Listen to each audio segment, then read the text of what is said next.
Bonsoir à toutes et tous, bienvenue en cette soirée d'Halloween organisée par le Musée des Arts et Métiers, cette table ronde autour des croyances et des imaginaires fantastiques en histoire des sciences. Et donc, en cette veille d'Halloween, on va plonger dans un univers un peu particulier. On va évoquer des savants fous, tels le docteur Frankenstein, qui ramène les morts à la vie grâce à l'électricité. Et on va aussi plonger dans l'univers des spectres, alors le spectre de la lumière, cher aux scientifiques, mais aussi les spectres des maisons hantées. Alors pour profiter de ce voyage, il vous suffit d'abord de couper les sonneries de vos téléphones, et puis ensuite d'emprunter la machine à remonter le temps qu'a inventé Herbert George Wells, et de la régler. Alors elle n'est pas très précise, hein, on va la régler sur 1900, puis si on arrive en 1880 ou en 1920, on fera avec, on essaiera de se retrouver comme ça à cette époque un peu charnière, parce que c'est l'époque de formidables bouleversements des sciences et des techniques. J'espère que vous êtes arrivés à bon port. Maintenant, si vous regardez dans le rétroviseur, vous allez voir qu'il se passe des choses extraordinaires. On domestique l'électricité, on découvre la photographie, le phonographe, le cinéma, les théories de Darwin, les découvertes de Pasteur, le télégraphe, le téléphone, la voiture, l'avion. L'espace et le temps ne ressemblent plus du tout à ce que connaissaient nos grands-parents et même nos parents. Et c'est un nouveau monde qui s'ouvre à nous. C'est aussi le monde du spiritisme, des tables tournantes, des médiums qui réunissent le tout Paris dans leur salon, dans les cabinets de curiosité. Les forains s'emparent aussi du phénomène. Sur les grands boulevards, pas loin d'ici, il y a des expositions et des attractions avec les rayons X qui permettent de faire danser les cadavres et les squelettes. C'est un monde incroyable qui est aujourd'hui le nôtre, avec d'un côté le monde des sciences, de l'autre côté le monde de l'occulte, et des passerelles étonnantes entre ces deux mondes. C'est ce que vont nous faire découvrir nos deux guides et nous montrer à quel point les frontières finalement entre ces deux univers sont poreuses. Pour ce voyage, nous aurons donc Fleur Hopkins-Leferron, qui est post-doctorante au CNRS spécialisée sur les imaginaires scientifiques anciens, ce qui tombe plutôt bien. Et ses recherches sont à la croisée de l'histoire des sciences et de l'histoire de l'art, parce qu'elle s'intéresse à la réception des savoirs issus des sciences dans la littérature, et en particulier dans un genre que moi j'ai découvert, que vous connaissiez peut-être, mais qui est assez méconnu, qui est le genre du merveilleux scientifique. Alors elle va nous expliquer quel est ce genre littéraire, ce qu'il doit à Jules Verne, et ce qu'il adviendra de lui face à la science-fiction qui s'imposera par la suite. Et Fleur, vous travaillez aussi aujourd'hui dans vos recherches postdoctorales sur le fakirisme dans les arts du spectacle. On va parler de planches à clous et d'autres phénomènes étonnants avec vous. Philippe Baudouin, vous êtes auteur, maître de conférences associé en sciences de l'information et de la communication à Paris-Saclay. Vous êtes aussi membre du Centre de recherche en design de l'ENS, où vous travaillez, je crois, sur le design sonore. Et en tant qu'auteur, vous avez consacré des ouvrages à un gendarme, Émile Tizanet, qui s'est spécialisé dans les enquêtes sur les phénomènes occultes, en particulier les maisons hantées. Vous êtes aussi penché sur les projets d'Edison pour discuter avec les morts et converser avec l'au-delà. Et vous avez une actualité assez brûlante, puisque je crois que c'est pas demain, c'est le 4 novembre. Vous êtes le commissaire d'une exposition qui va s'ouvrir jusqu'au 18 décembre à la Maison d'Auguste Comte. Donc ça, c'est la Maison d'Auguste Comte, c'est 10 rue Monsieur le Prince au métro Odéon. Et c'est une exposition consacrée à la photographie spirit. Donc on est bien dans le thème. Vous allez nous expliquer ce que c'est que cette photographie spirit. Donc, les photographies que vous exposez, c'est entre 1850 et 1950. Hein. Oui, c'est ça. En fait, on a fait une sélection entre la naissance du spiritisme jusqu'à peu près au lendemain de la Seconde Guerre mondiale, avec des expérimentateurs qui ont tenté de capturer les silhouettes depuis l'au-delà. Très bien.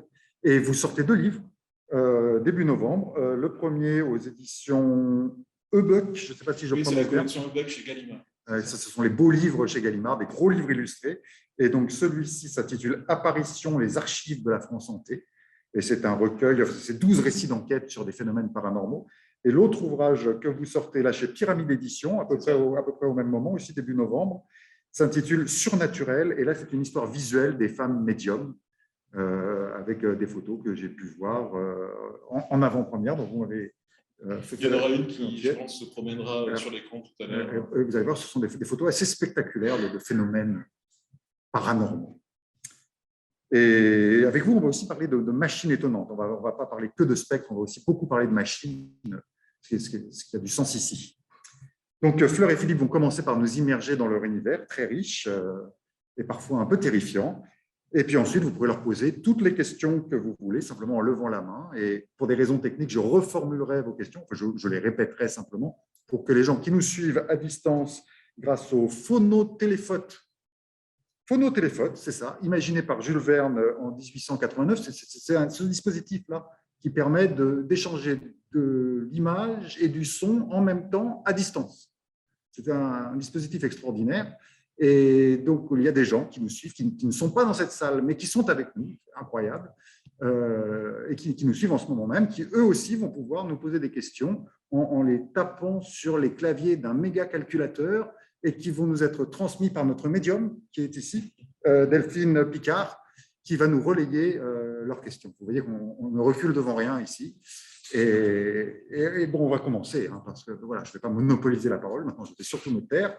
Et vous écoutez, Fleur, vous nous avez préparé des images pour nous faire entrer dans votre univers. Et je vais tout de suite appuyer sur le bouton de mon appareil, de ma lanterne magique. Ah, il y a des fluides. Ah, voilà. C'est bien la première image? Oui, absolument, sachant qu'il n'y avait pas d'ordre préétabli. Peut-être avant de les regarder, j'aimerais vous dire un petit peu de quoi ils retournent concernant le champ du merveilleux scientifique que vous avez peut-être découvert si vous aviez pu voir mon exposition à la DNF il y a bientôt 2 ans. Le merveilleux scientifique, c'est un champ, un domaine littéraire qui va se développer à partir de 1909 en France, sous l'impulsion d'un auteur bien particulier. Il s'agit de Maurice Renard. Alors, pour beaucoup d'entre vous, ce nom vous est peut-être inconnu. Sachez que dans cette nébuleuse d'auteurs, il y en a d'autres qui vous sont beaucoup plus familiers. On a par exemple Maurice Leblanc, le fameux écrivain d'Arsène Lupin. On a par exemple Gaston Leroux, qu'on connaît bien pour Rouletabille. On a d'autres auteurs tels que, ici, vous avez Gustave Le Rouge, on a André Couvreur, Octave Béliard. Je pourrais énumérer à loisir nombre d'auteurs qui, au début du XXe siècle, se sont adonnés à ce champ si particulier du merveilleux scientifique. Alors, oui. J'ai vu un monsieur me faire un signe un peu bizarre de la main et je pense qu'il connaît Maurice Renard parce que je pense qu'il évoquait les mains d'Orlac. C'est ça que vous vouliez dire. Oui, les mains d'Orlac, évidemment, voilà. De 1920, qui est sans doute son texte le plus connu, puisqu'il parle de la greffe. Et ce thème de la greffe, évidemment, est obsédant à l'époque, puisque avec des scientifiques comme Voronov, comme Carrel, on a des idées eugénistes et des idées de dépassement de la condition humaine, notamment par la greffe. Et dans le texte des mains d'Orlac, on est dans un texte liminaire qui touche à la fois à l'innovation scientifique, mais aussi à la hantise spectrale. Et je rejoins ici Philippe Audouin à mes côtés, puisque l'une des tensions du récit, c'est de savoir ou non si ces mains greffées, les mains criminelles, peuvent pousser au crime. Je ne vous dirai pas quelle est la fin de ce récit, mais voilà, toujours est-il que c'est fort probable que certains d'entre vous connaissent Maurice Renard par ce biais, sachant que ce n'est pas forcément son grand œuvre, mais c'est l'œuvre par laquelle il a été popularisé. S'il y avait une œuvre à retenir de Maurice Renard, cela pourrait être par exemple le docteur Lerne en 1908, qui nous parle précisément d'une greffe de cerveau et qui permet par la même occasion en fait une transmutation des âmes. Mais toujours est-il que je reviens brièvement donc au merveilleux scientifique. Ce fameux Maurice Renard, en 1909, dans une revue qui s'appelle Le Spectateur, il écrit ce qui se trouve être un texte manifeste, un texte non pas fondateur, mais plutôt un texte de reconnaissance de ce qu'il qualifie donc de genre, puisque lui il parle de genre, merveilleux trait d'union scientifique. Alors, vous parliez de Jules Verne en introduction, pas de chance, Maurice Renard n'aime pas Jules Verne, et il donne une raison toute simple à cela. Pour lui, Jules Verne, tout comme Albert Robida, n'était pas assez ambitieux. Il se trouve que Jules Verne, il touchait davantage à la vulgarisation scientifique matinée, évidemment, d'aventure, avec de très belles illustrations d'Édouard Boire, de Charles Cléris, etc. Mais on était vers un public un petit peu plus jeune, on était dans un format de livre des traînes, on était vraiment dans un modèle auquel Maurice Renard ne voulait absolument pas participer. Il faut se dire qu'en 1909, on est seulement 4 ans après la mort de Jules Verne, et ce n'est pas pour rien du tout que Maurice Renard, par ce biais, tente de tuer le père, et il veut vraiment se démarquer de Jules Verne.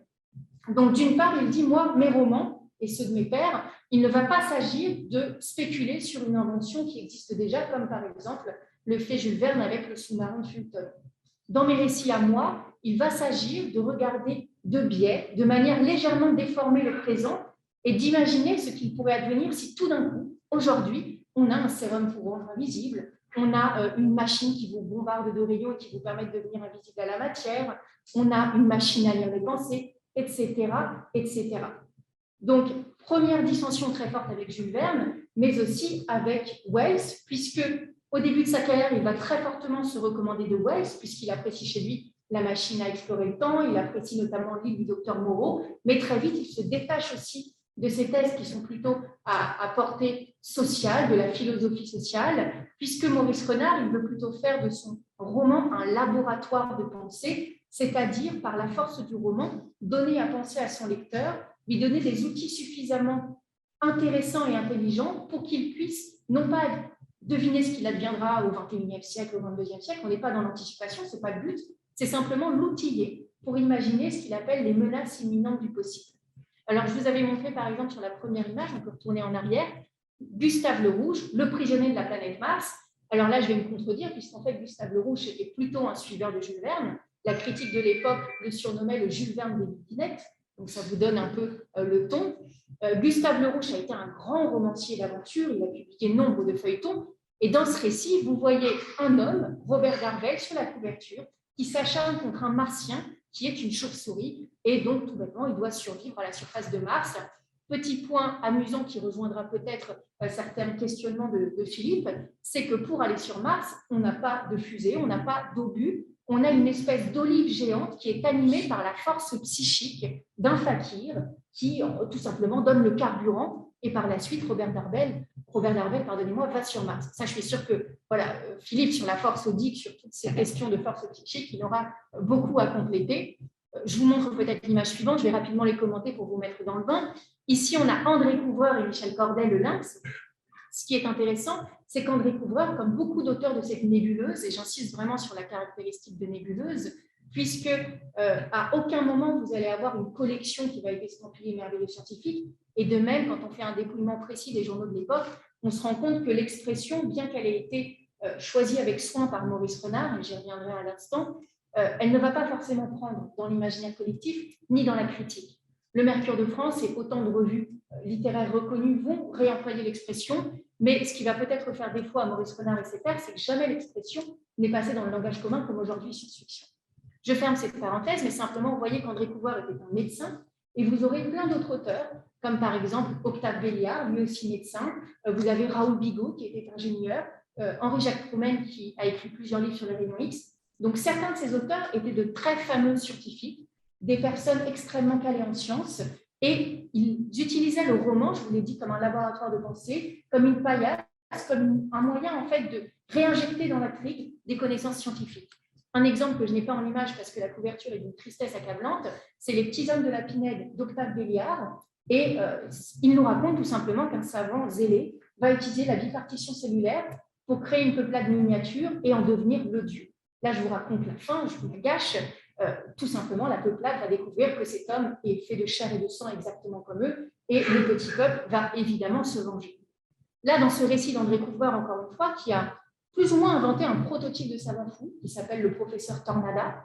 Dans ce récit-là, le lynx, alors là, vous voyez les rayons qui partent à toute vitesse de cet œil. Évidemment, il s'agit de rayons panoptiques, de rayons omniscients, puisqu'en vérité, dans le lynx, un texte de 1911, le héros est capable, par un sérum, de pouvoir lire les pensées d'autrui. Très souvent, ces textes merveilleux scientifiques, ils vont être un peu mélancoliques, et il y aura pas une morale, mais il y aura des questions métaphysiques sur la condition humaine. Et très volontiers, le héros se rend compte à l'issue du roman qu'il n'est pas toujours bon de connaître les pensées des autres hommes, et encore moins de la femme aimée. Donc, il détruira les sérums pour ne plus les consommer.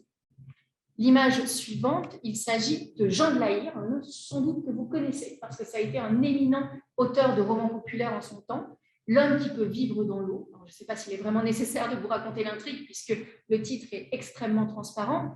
Vous voyez peut-être ici le format très caractéristique de cette édition populaire.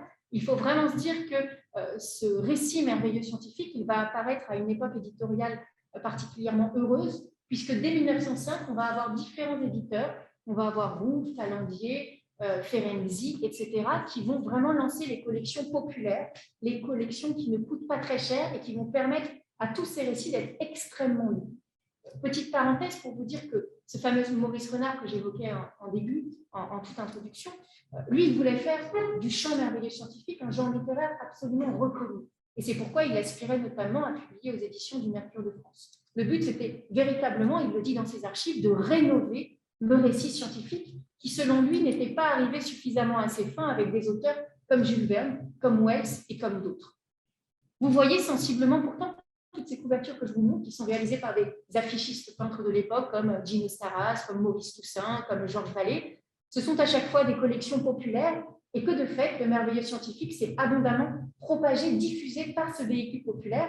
Et c'est peut-être pour ça que Maurice Renard n'a jamais eu la reconnaissance vraiment qu'il espérait, parce qu'il n'a pas réussi à toucher le public de l'intelligentsia, en fait, de l'époque auquel il souhaitait viser. Ce qui est intéressant de vous dire aussi concernant, par exemple, L'homme qui peut vivre dans l'eau, c'est qu'il a été publié à l'époque dans le journal Le Matin, un journal à énormément grand tirage avec d'autres journaux de l'époque comme Paris Soir, comme Le Journal, etc. Donc, encore une fois, tous ces récits, certes, existaient sous le format du fascicule, puis le format du roman, mais pour beaucoup, ils étaient publiés en feuilleton dans les grands titres de la presse. Et il faut vraiment dire qu'à l'époque, ces récits étaient lus par absolument tout le monde. Et Jean de Lahire, dans une enquête qui est menée par une revue d'époque à la fin des années 20, dit précisément que ces récits sont lus à la fois par les concierges et puis par les hommes d'une intelligence supérieure.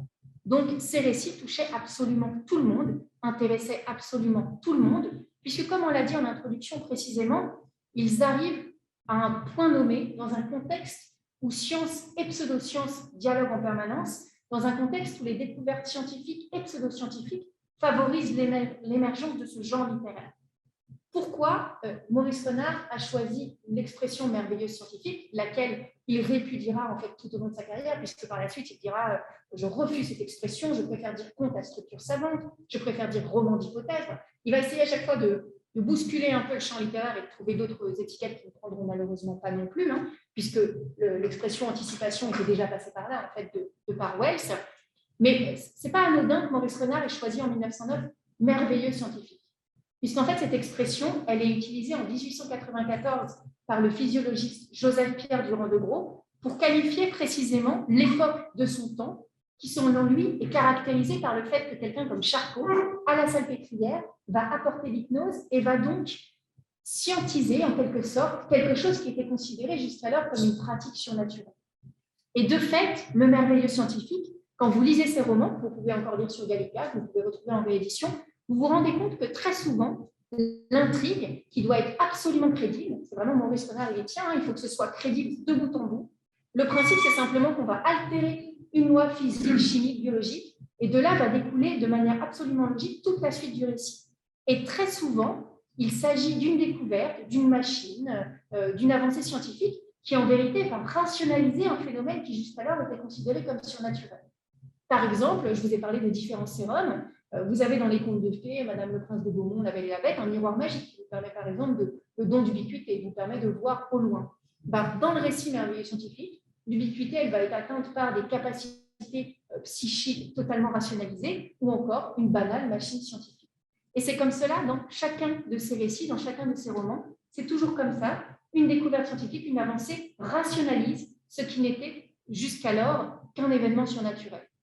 Et Maurice Renard le dit beaucoup dans ses textes théoriques, si ça se trouve, ce qu'on considère au début du XXe comme étant du surnaturel, c'est simplement de la science non encore expliquée, puisque précisément en 1895, avec la cinématographie, avec les rayons X, on a un bouleversement, enfin un paradigme scientifique qui éclate pour en donner un autre. Et on n'en parlera pas ce soir parce qu'on irait beaucoup trop loin, mais il ne faut pas croire que ces découvertes scientifiques s'accompagnent nécessairement de positivisme, de la même manière qu'il ne faut pas nécessairement croire que l'idéologie de la transparence, elle est complète. Puisque très souvent, ces récits, et c'est ce qui précisément m'a intéressé dans ma recherche, ces récits vont nous montrer les limites de la science. La science peut être destructrice, le savant peut être doté d'un hubris absolument démesuré, et surtout, ces machines ne nous permettent pas toujours de connaître le vrai, et encore moins de voir au travers des pensées, des corps, etc. Et c'est là où écoutez, Philippe m'intéresse beaucoup, parce que moi, ce que j'ai vu dans tous ces récits, c'est que précisément tous les savants qui inventent des machines, par exemple, à lire les pensées, ils vont se heurter au fait que tout bêtement, les pensées, ce n'est pas simplement des phrases qui s'écrivent dans le cerveau, contrairement à ce qu'on croyait à l'époque, des hiéroglyphes à la surface du cerveau. Non.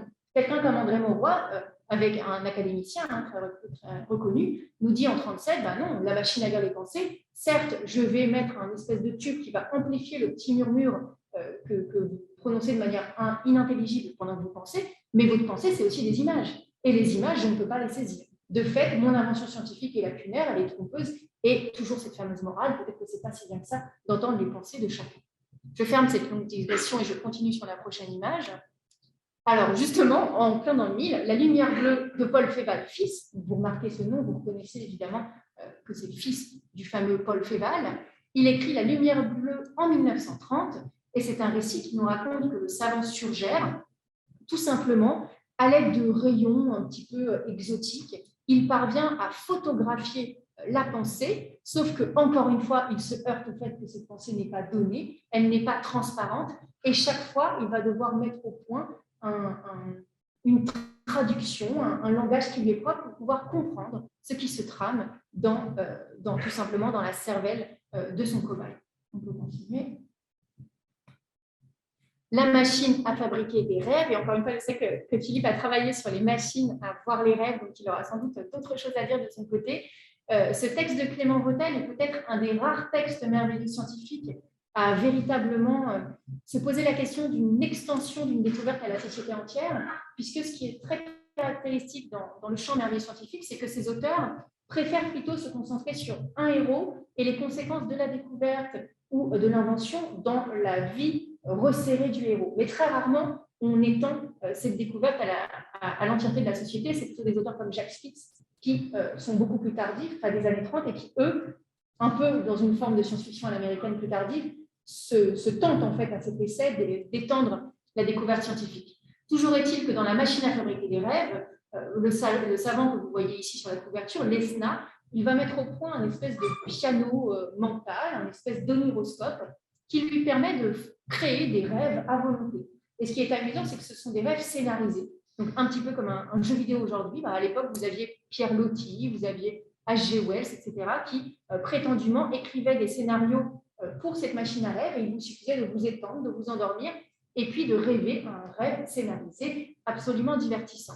Ce qui est amusant, et c'est peut-être un des rares textes véritablement, tu as utilisé l'anachronisme dystopique, mais on a ce versant dystopique dans ce texte, le gouvernement français va racheter la machine et va en faire en vérité une machine de contrôle qui impose une pensée unique.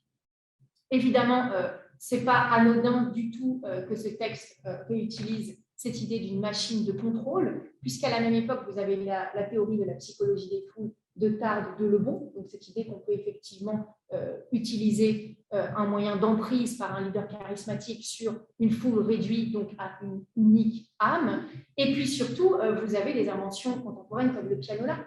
Le pianola qui n'est jamais qu'un élément technique qu'on va mettre sur le piano pour facticement jouer de la musique, alors que c'est la machine qui s'anime sans que vos gestes aient un impact réel. Et de fait, cette machine n'est jamais qu'un pianola mental, en quelque sorte. Et vous reconnaissez la baguette du chef d'orchestre, vous voyez les ondes hypnotiques qui se dégagent de la machine et cette dormeuse qui est complètement paralysée dans sa psyché.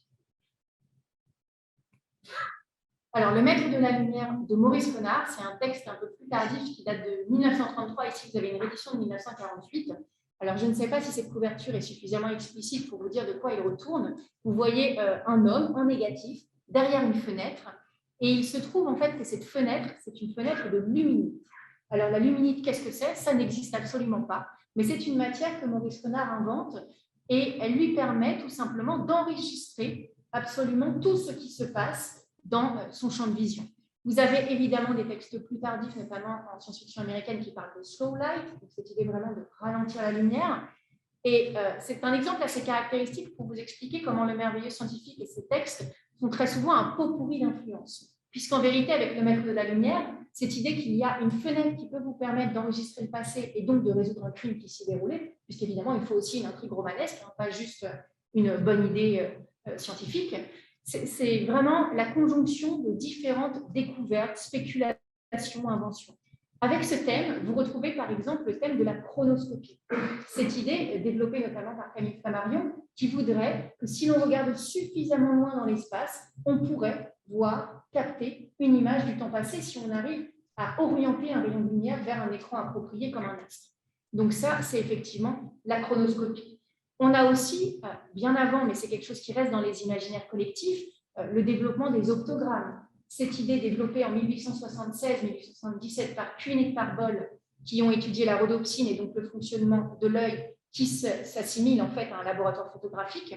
De là est né tout un imaginaire qui voudrait qu'on soit capable d'imprimer la dernière image imprimée sur la rétine avant de mourir. C'est un optogramme. Évidemment, c'est totalement faux, mais à l'époque, la conjonction heureuse entre les différentes recherches sur la rhodopsine, le blanchiment à l'intérieur de l'œil, le blanchiment, etc., va vraiment inspirer toute une frange d'ophtalmologistes et de scientifiques et va les pousser à réfléchir à cette permanence des images, même après la mort. Il y a aussi dans le folklore quantité de petits récits qui vous racontent comme ça la photographie électrique. Il est que si l'on meurt pendant un coup d'éclair, un coup de tonnerre, pardonnez-moi, et que l'éclair vous frappe, c'est comme le magnésium de l'appareil photo, et de fait, vous allez imprimer sur votre corps si vous avez de la chance, votre assassin, et on pourra ainsi avoir du coup un portrait comment dire, on va vraiment être dans une application concrète du bertillonnage.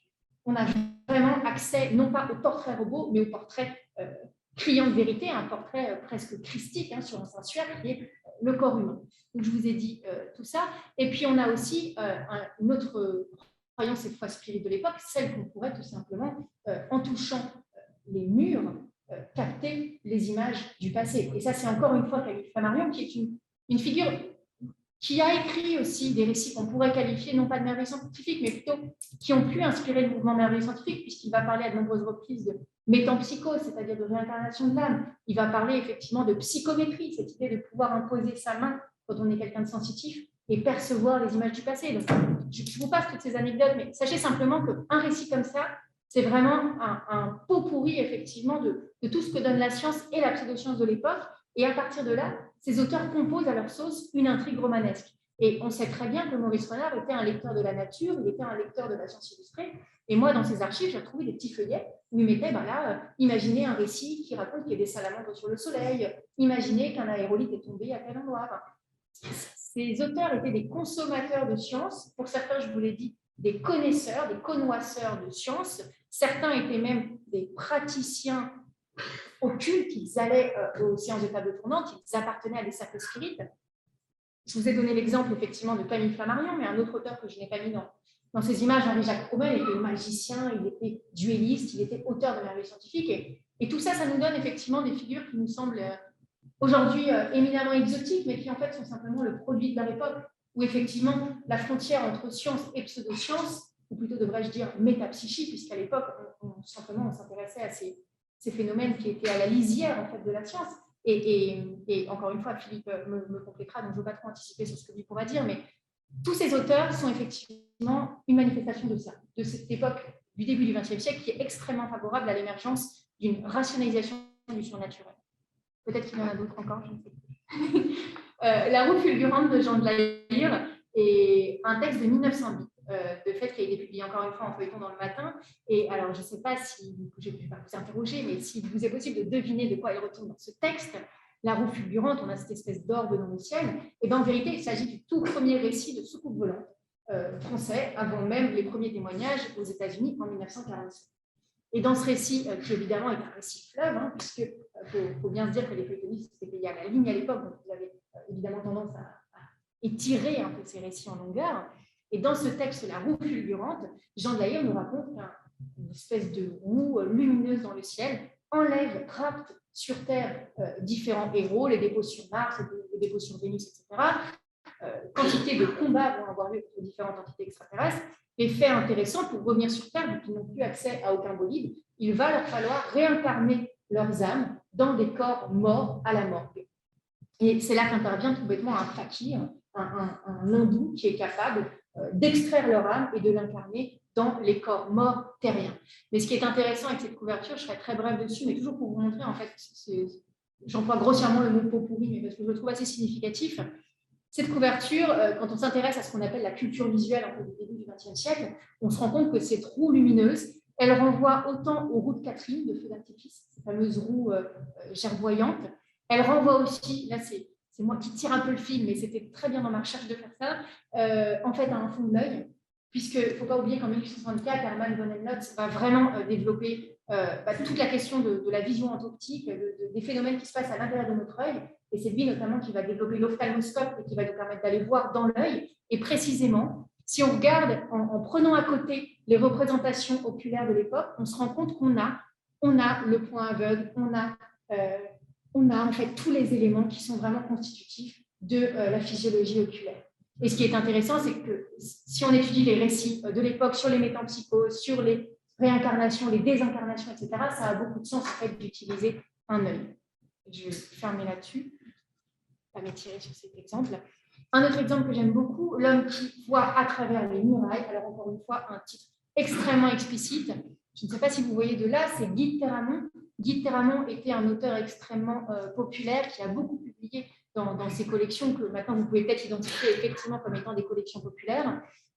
Dans ce récit, c'est un malheureux héros qui reçoit un grain de radium dans l'œil après avoir eu un bandage infecté. Et il se trouve qu'en sortant de l'hôpital, il se rend compte qu'il voit des squelettes et il pense être passé de l'autre côté. Alors, à l'époque, là, on est dans un texte de 1913, il faut faire attention aux anachronismes. Les théories de la quatrième dimension ne sont vraiment réceptionnées qu'en 1920 en France, même si dans les cercles spirites, on avait déjà des personnes comme Zollner qui s'intéressaient en fait, au plan voisin. En fait, il y avait des mondes tout autour de nous. Mais quand le héros sort de l'hôpital, pour lui, ce n'est pas juste qu'il est passé dans la quatrième dimension, c'est nécessairement qu'il y a des morts autour de lui, donc il doit être mort. Et il comprend au fil de ses activités qu'en vérité, le grain de radium qui a été charrié par son réseau sanguin est arrivé dans son cerveau et qu'il est capable de voir au travers des ou tout simplement voir au travers des corps opaques, comme en fait le ferait un appareil de rayon X. Et de manière très significative, dans beaucoup de ces récits merveilleux scientifiques, alors on aurait peut-être tendance aujourd'hui à parler des X-Men, mais c'est comme si certains de ces héros étaient dotés d'une faculté technologique et ils n'avaient plus besoin de l'entremise de la machine, ils étaient eux-mêmes devenus des machines. Et je vais passer du coup à l'exemple suivant en espérant que c'est le bon. Merveilleux, c'est le bon. C'est L'homme truqué de Maurice Renard. Et si vous regardez attentivement les yeux de Jean Lebris, vous voyez qu'il a les yeux énuclés. Il est avec des yeux roses, rougeoyants, puisqu'en vérité, ce pauvre soldat a été blessé sur le champ de bataille. Un méchant savant fou allemand lui a retiré les yeux, lui a mis des électroscopes qui lui permettent de voir l'électricité. Et on a de très belles illustrations parues dans La Revue et tout, qui nous montrent les corps nerveux des humains en fait, qui sont à ses côtés, puisqu'il ne voit plus le monde tel qu'il est. On ne lui a pas rétabli la vue, on lui a augmenté la vue. Encore une fois, je ne l'ai pas fait pour chaque image, mais je vous signale simplement que ça ne sort pas de nulle part, cette idée. Il y avait des expériences véritables à l'époque sur la possibilité de voir l'électricité et surtout de rétablir la vue aux aveugles de guerre en utilisant soit le radium, soit l'électricité. Donc évidemment, ces textes sont significatifs de ça. Et puis pour l'anecdote, vous voyez des orbes lumineuses ici qui sont sur la couverture. Ça nous renvoie à tous les travaux en fait, de l'époque de Baraduc et d'autres qui essayaient de manifester en fait, ces fluides lumineux, ces corps psychiques qui sont tout autour de nous. Et un trait récurrent dans ces récits, c'est qu'en fait, en vérité, nous ne sommes pas entourés de fantômes, nous ne sommes pas non plus entourés de microbes, puisque la révolution pasteurienne est passée par là, mais nous sommes entourés d'orbes lumineuses qui sont peut-être là pour nous tuer, pour nous manipuler. Je crois que c'est la dernière image. Non, même pas. Ça doit être celle-ci, la dernière.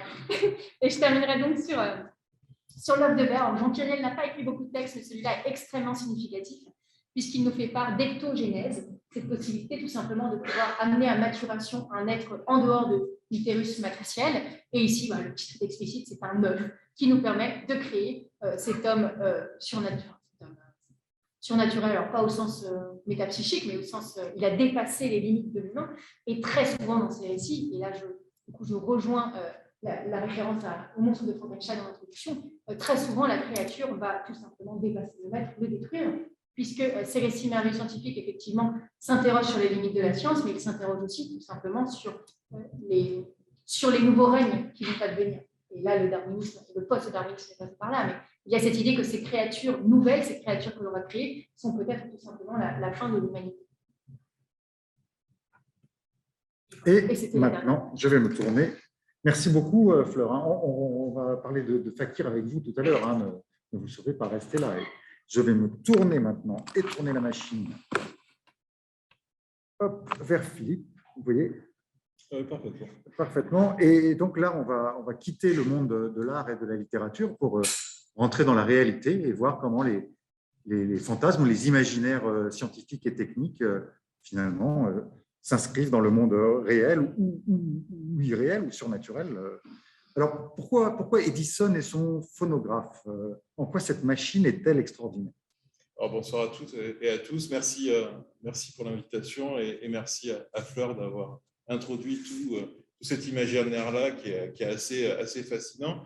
À vrai dire, oui, je voulais m'attarder un petit peu sur, on va dire, la réalité technique et scientifique que l'on voit surgir à partir on va dire, de la seconde moitié du 19e siècle, à travers quelques inventions particulières, et étant plutôt historien des techniques du son, de ce qu'on va appeler les machines parlantes, il me semblait intéressant de revenir un petit peu sur le parcours ou l'histoire de ces dispositifs. Et c'est vrai que Edison, celui qu'on surnomme l'homme omnibrevet, est assez, on va dire, emblématique de cette époque et de cette mouvance où on va constater, comme vous le disiez en introduction, une grande porosité entre l'imaginaire de l'occultisme et la technique, la science pure et dure appliquée au quotidien, en l'occurrence avec l'invention et le brevet du phonographe dans les années 1877-1878.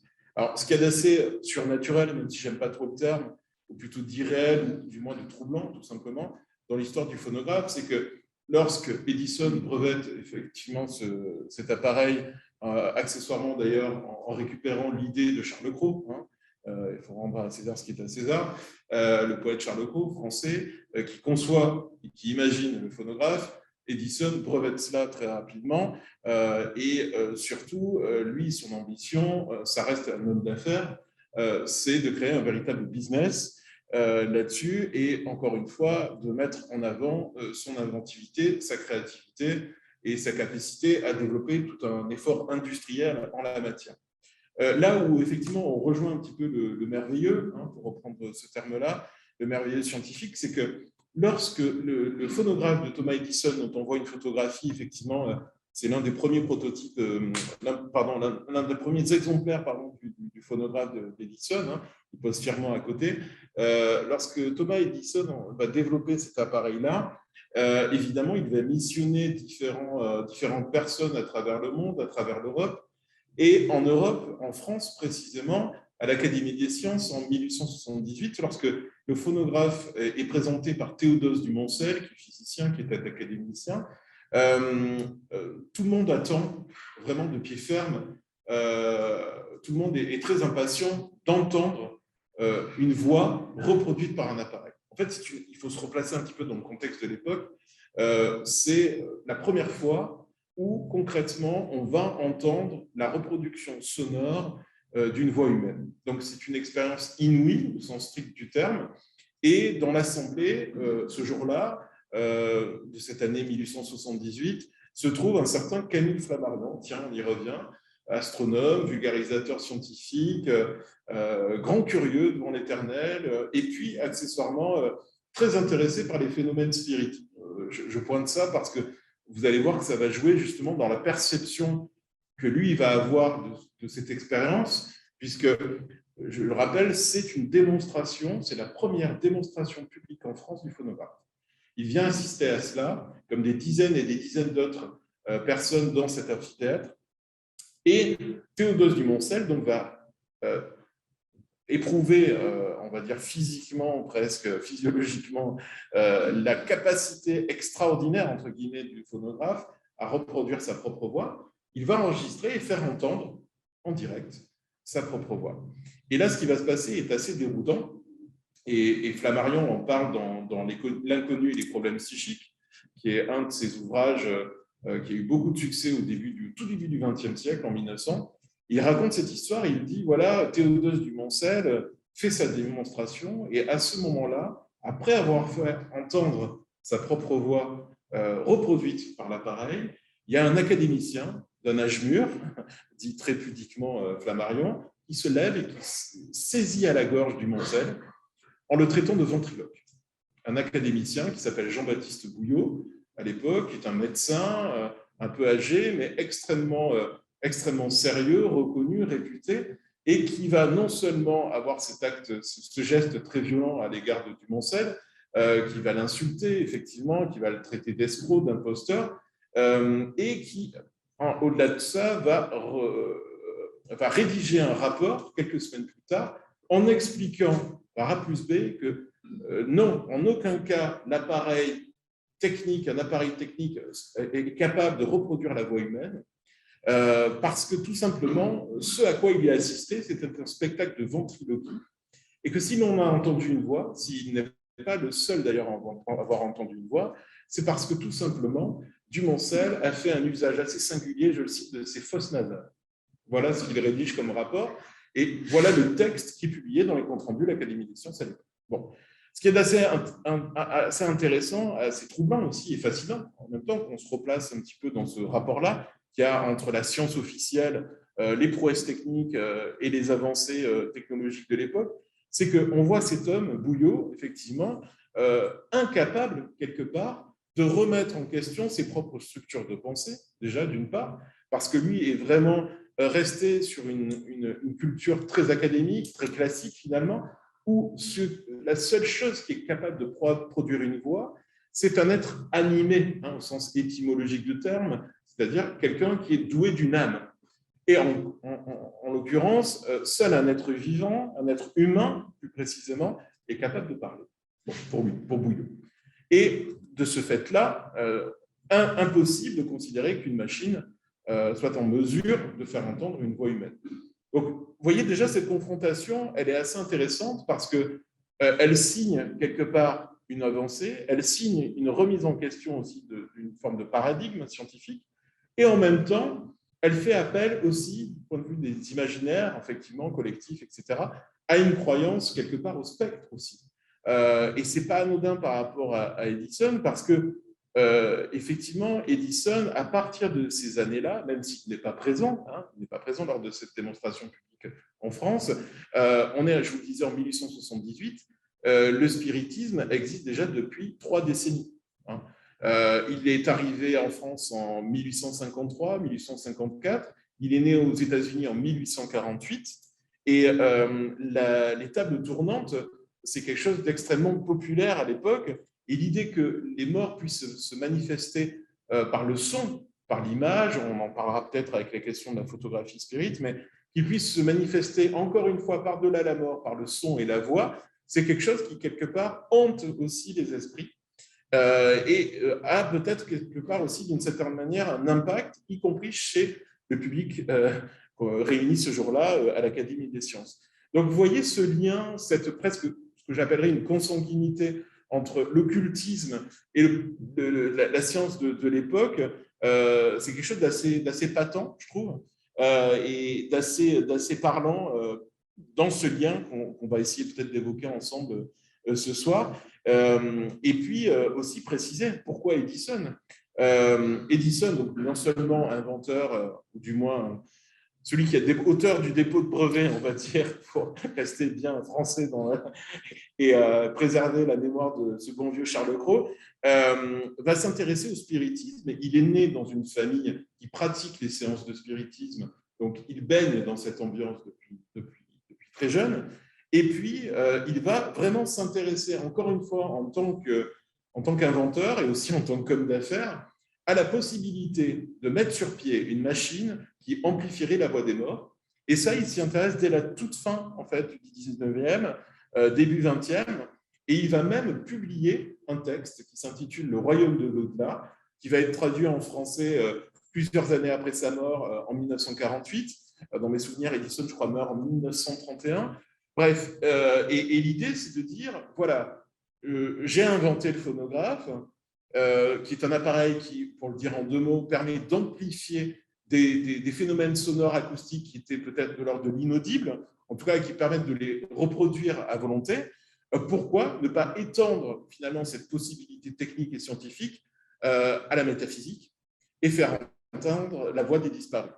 pour Edison, les morts sont tout autour de nous. Hein. Ils sont tout autour de nous. Il appelle ça. Voilà. C'est juste de capter leur voix, de l'amplifier. C'est ça son idée. Edison est très proche, notamment de la doctrine de la théosophie. Il a été un membre de la théosophie, donc Helena Blavatsky, Olcott, etc., qui croient en la réincarnation. Edison croit en la réincarnation. Voilà, ça fait partie de ses croyances.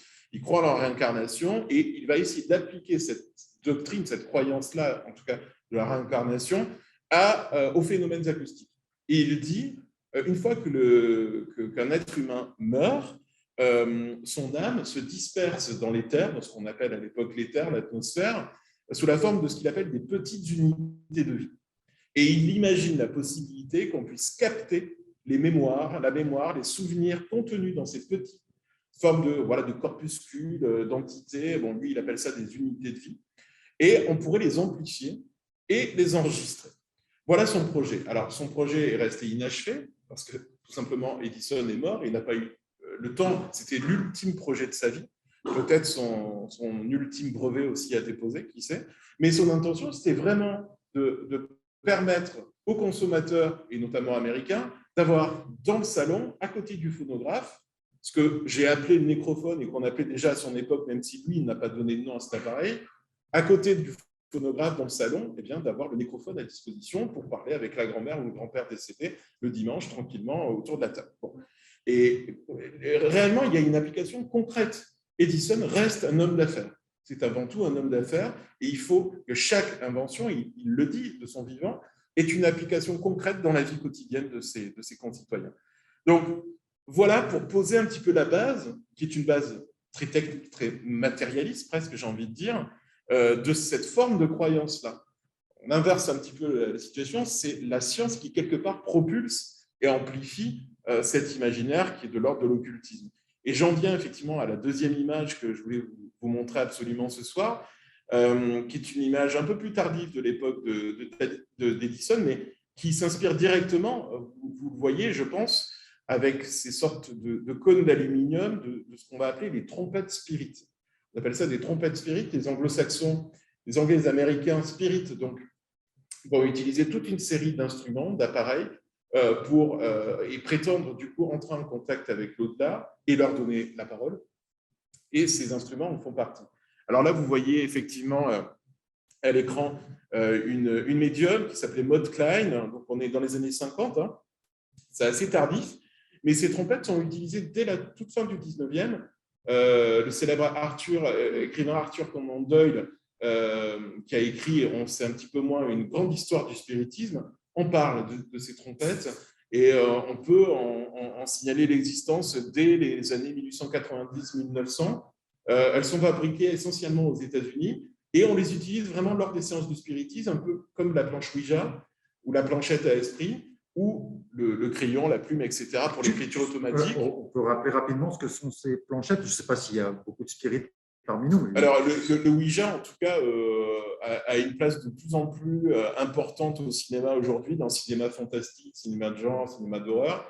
La planche à Ouija, en fait, est une planche de bois qu'on utilise, qui comporte un alphabet, des nombres, les mots oui et non, au revoir, et qui permet, avec une goutte, ce qu'on appelle une goutte, donc c'est un morceau de bois, qui permet, lors de la séance, aux participants et éventuellement aux médiums qui se trouvent réunis autour d'une table, eh bien, par la simple apposition des mains, de désigner des lettres et de constituer des messages qui sont, selon les adeptes, encore une fois, du spiritisme, des messages venus de l'au-delà. Donc, c'est un dispositif mécanique assez rudimentaire pour communiquer avec les esprits. Qui permet, soi-disant, de communiquer avec les esprits qui viendraient justement rendre visite lors de ces séances. Et les trompettes spirites, c'est des mécaniques, c'est des instruments acoustiques? Alors, ce qui est intéressant, c'est tout simplement ce qu'on appelle un peu de manière grandiloquente une trompette spirit, c'est ni plus ni moins qu'un pavillon phonographe.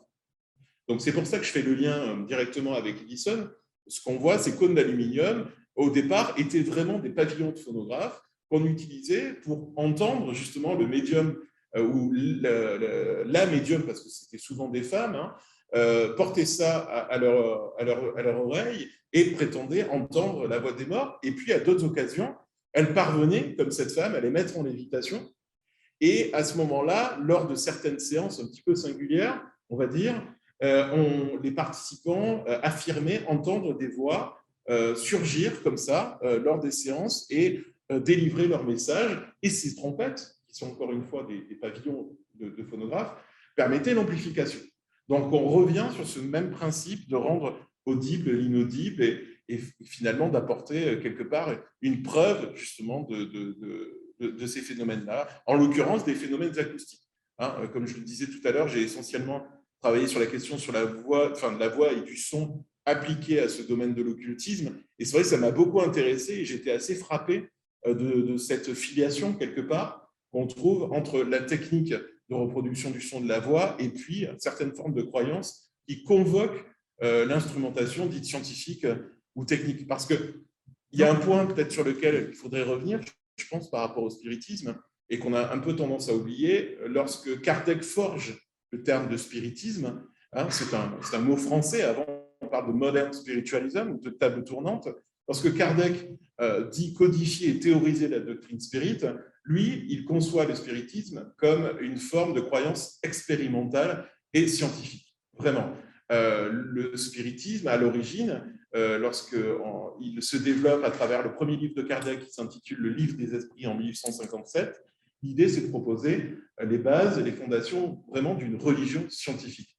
Et contrairement, par exemple, à la religion chrétienne, où la foi n'est pas approuvée, le spirit, l'adepte du spiritisme, est censé en permanence apporter et accumuler les preuves de l'existence prétendue de l'au-delà. Est-ce qu'on peut revenir sur l'importance de la photographie dans le spiritisme? Oui, bien sûr. Elle contribue peut-être, la photographie, je dis peut-être, à la lévitation des trompettes, à l'apparition des auras, des spectres. Alors, elle est extrêmement ambiguë. L'usage, vous l'imaginez bien, est extrêmement ambigu et ambivalent en fait de la photographie spirit. Il faut savoir que Kardec, jusqu'à sa mort, est resté extrêmement méfiant, fondateur du spiritisme, est resté extrêmement vigilant et prudent par rapport à l'usage de la photographie, même s'il avait recours à énormément de métaphores par rapport à la question de l'iconographie dans ses propres textes. Il s'est toujours méfié de ça parce qu'il savait très bien, par exemple, que William Mumler, qui est considéré comme, à Boston en 1861 comme le premier photographe spirit au monde, le premier producteur de clichés, on va dire représentant d'authentiques spectres, soi-disant, eh bien, il va être très, très vite qualifié d'imposteur, d'escroc, etc., et vivement critiqué. Et surtout, Kardec, qui est quelqu'un de très intelligent, sait très bien qu'on peut utiliser la bonne vieille technique de la surimpression, de la double exposition sur les appareils photographiques, et que la plaque sensible permet cela de manière très aisée, quoi, quelque part. Et donc, la photographie spirit, en tout cas, pour Kardec, on peut, pourquoi pas, éventuellement tenter quelques petites choses, mais ça va être surtout les successeurs, les disciples de Kardec, et notamment un certain Pierre Leymarie, en fait, qui va prendre en considération une expérience qui va être menée à partir de 1871, si mes souvenirs sont bons, par un certain William Crookes, qui est un éminent physicien britannique, qui va travailler avec, effectivement, l'appareil photographique, qui va considérer, lui, en tant que scientifique, la possibilité de capturer, effectivement, sur la plaque sensible, eh bien, non seulement les séances que donne à voir une médium qui s'appelle Florence Cook à l'époque, mais surtout, et là c'est assez incroyable, il va revendiquer l'authenticité de photos de Cathy King, qui est un spectre, qui est un fantôme, qui apparaît régulièrement lors des séances qu'il organise avec cette même Florence Cook, qui est une adolescente en fait, qui est originaire du quartier de Hackney, en fait, à Londres, et il va prétendre à être un des premiers à avoir photographié un fantôme. Et il y a des photos assez incroyables de William Crookes. Il faut juste imaginer que c'est l'un des plus grands physiciens de l'époque, quand même, en 1861-1872. Il faut imaginer une photo, je n'ai malheureusement pas pensé mais, à vous la montrer, mais bon, écoutez, je compte sur votre curiosité pour vous ruer chez vous sur Google et taper William Crookes Cathy King. Vous verrez, il y a des photos qui existent, qui ont survécu effectivement à ces expériences. Ah ben voilà, super. Donc Cathy King avec un K, I-E à la fin, Cathy King et William Crookes, donc, qui ont effectivement expérimenté ensemble. En tout cas, Cathy King, c'est le nom prétendu du spectre. Et on voit William Crookes au bras, effectivement, du fantôme. Et donc, imaginez à l'époque de quelle manière on a pu accueillir ces photographies. En tout cas, du côté spirit, c'était une réelle victoire.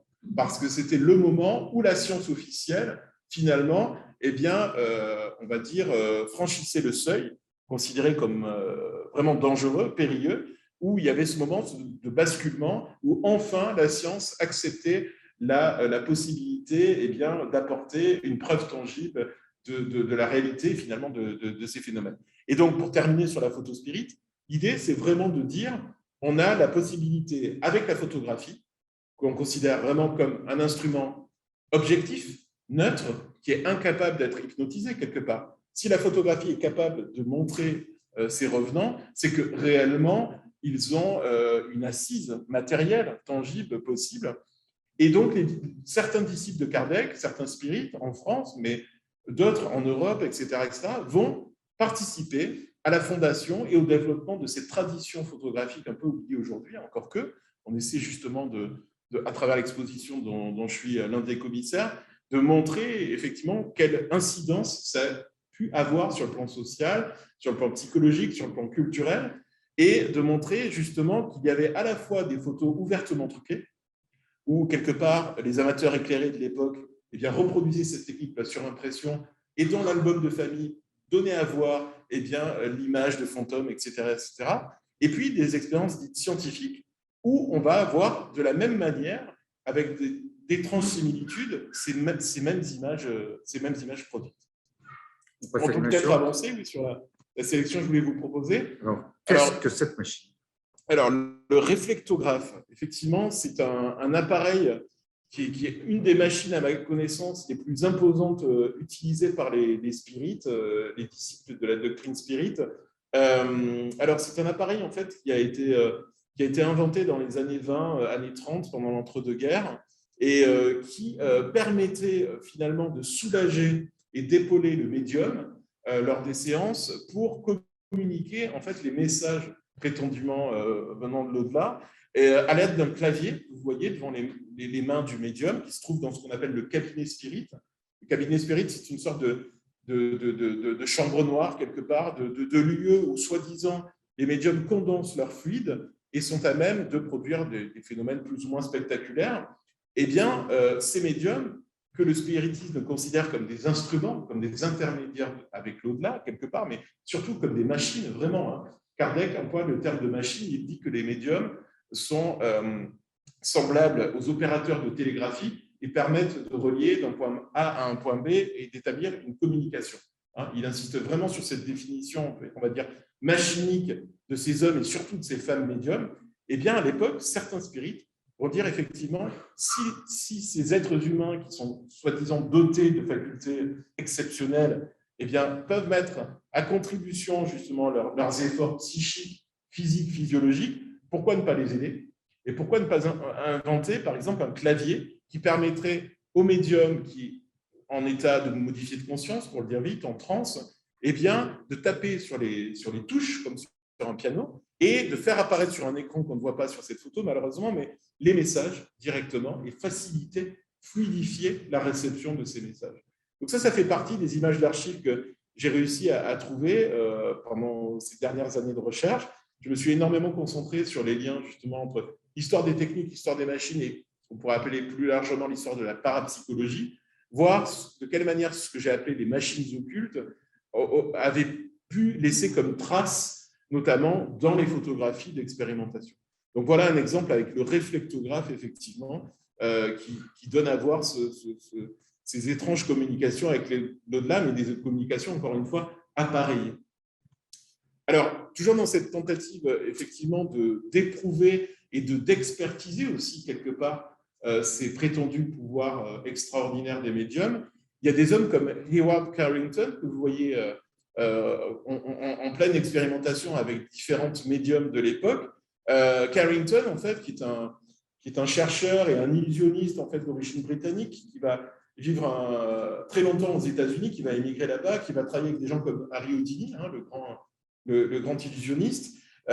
Carrington, en fait, lui, avoir vraiment un regard sceptique. À la fin de sa vie, il va se laisser un peu plus ou moins persuader par certaines médiums. Il va dire le plus grand bien de Zappia Palladino, notamment, hein, qui est une médium italienne qui va ici passer plusieurs semaines, plusieurs mois en France sous l'œil expert d'un certain Pierre Curie, d'un certain Henri Bergson, qui va expérimenter avec eux à Paris et qui va, pour un grand nombre de ces phénomènes, eh bien, les laisser assez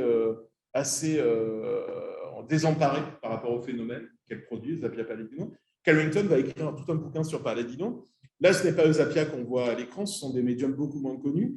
Mais en tout cas, ce qui est assez fascinant chez Carrington et qui rejoint, je pense, un petit peu l'imaginaire du merveilleux scientifique dont parlait très justement tout à l'heure Fleur, c'est, voilà, encore une fois, tout l'arsenal technique, technologique qui est déployé pour essayer de, si vous voulez, procurer une assise, on va dire, technique et scientifique, et quelque part, d'écarter ou pas, mais si possible, dans le maximum des cas, d'écarter tout risque de fraude, et donc de voir s'il est possible de garder une trace matérielle des phénomènes, par exemple, de déplacement d'objets, ce qu'on appelle la télékinésie en parapsychologie, ou de psychokinésie, c'est-à-dire la prétendue force de l'esprit sur la matière. Eh bien, on va essayer, non pas de se limiter au regard de l'observateur, scientifique ou pas d'ailleurs, mais de passer par l'intermédiaire de l'instrument.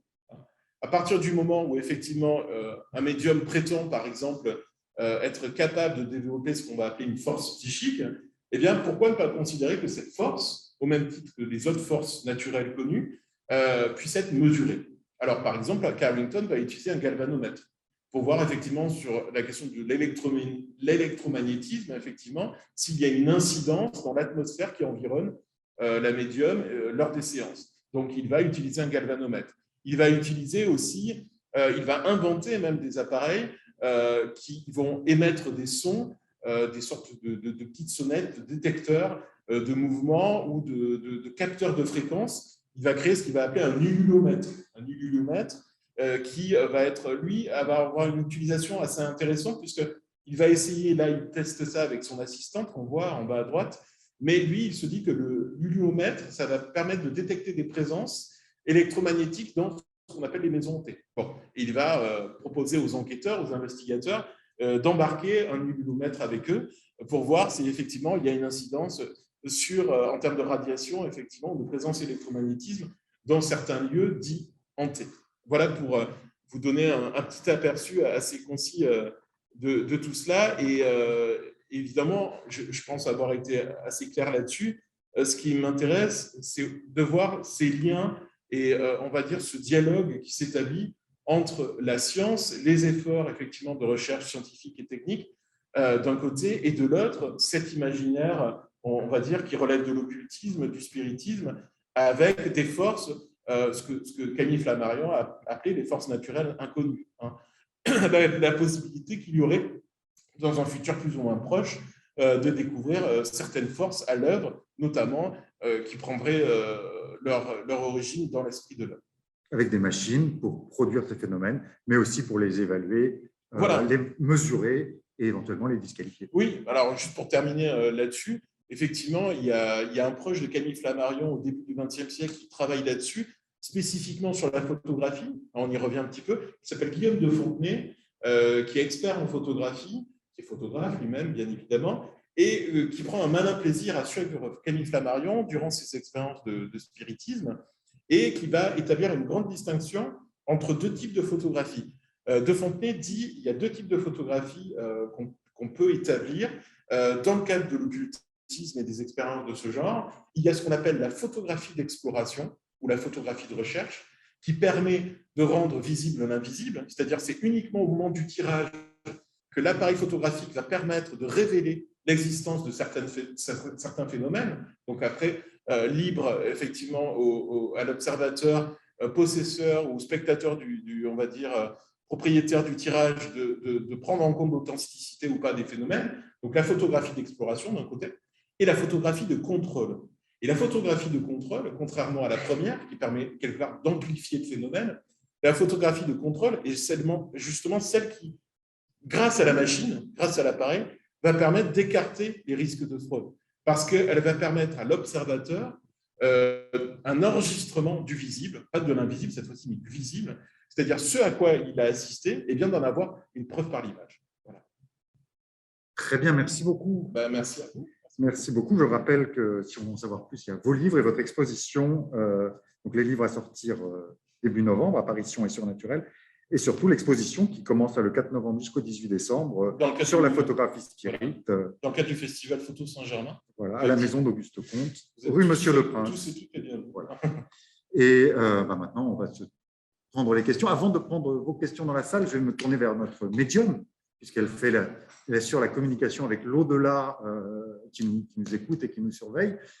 Delphine Picard, est-ce que nous avons des questions de la plateforme Zoom pour parler comme on parle aujourd'hui? Pas pour le moment. D'accord. Et donc, dans la salle, est-ce que vous avez des interrogations sur tout ce qui a été dit? Oui, monsieur, les mains d'Orlac.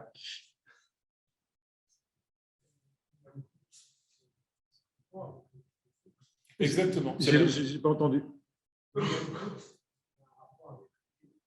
C'est la même personne. Donc, effectivement, très justement… On parle de monsieur Crook, c'est ça? Je suis obligé de reformuler pour les gens qui nous suivent sur Zoom et qui n'ont pas de micro. Donc, vous vouliez savoir si monsieur Crook, c'était bien monsieur Crooks? C'est bien lui. Donc, effectivement, William Crookes, dont je donnais le nom tout à l'heure, est l'inventeur du tube cathodique. Donc, effectivement, c'est lui qui a permis, quelque part, l'ancêtre de la télévision et qui a découvert aussi le gaz de thallium. Donc, c'est ce même homme qui, dans une grande période de sa vie, a concentré tous ses efforts sur cette découverte-là, et en même temps, en parallèle, parce que justement, il était persuadé qu'il existait un état radiant de la matière. C'est quand même assez novateur à l'époque. On est quand même à quelques décennies de Pierre et Marie Curie, pour revenir à la question de la radioactivité. Se disait que peut-être il y avait certaines formes de radiation qui étaient à l'œuvre et que pouvaient ou pourraient maîtriser certains hommes, certaines femmes médiums. Et il s'était intéressé parce qu'il avait croisé sur sa route cette jeune fille dont je parlais tout à l'heure, Florence Cook, et lui était persuadé, Crookes, ils ont des noms assez proches, William Crookes, donc ce physicien, au fil et au terme de ses expériences avec cette jeune fille, s'est persuadé, était vraiment fermement convaincu de l'authenticité de ces phénomènes. Il me semble que ses contemporains lui reprochaient une liaison un peu scandaleuse avec Alors évidemment, la première chose que ces détracteurs ont mis en évidence, c'est qu'il y avait un grand pouvoir de séduction qu'exerçait Florence Cook sur William Crookes, pouvoir auquel effectivement Crookes n'était pas insensible. D'ailleurs, lui-même dans son journal dit qu'effectivement, il y a cette belle phrase où il dit le pouvoir qui est à l'œuvre durant ces expériences est certainement de l'ordre de l'amour. Voilà.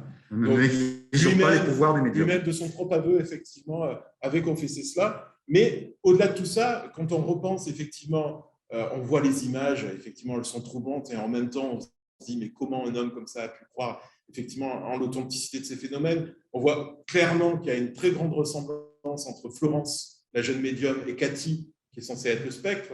Donc, tout de suite, on imagine assez facilement qu'il s'agit d'une forme de travestissement. Elle s'est déguisée, concrètement.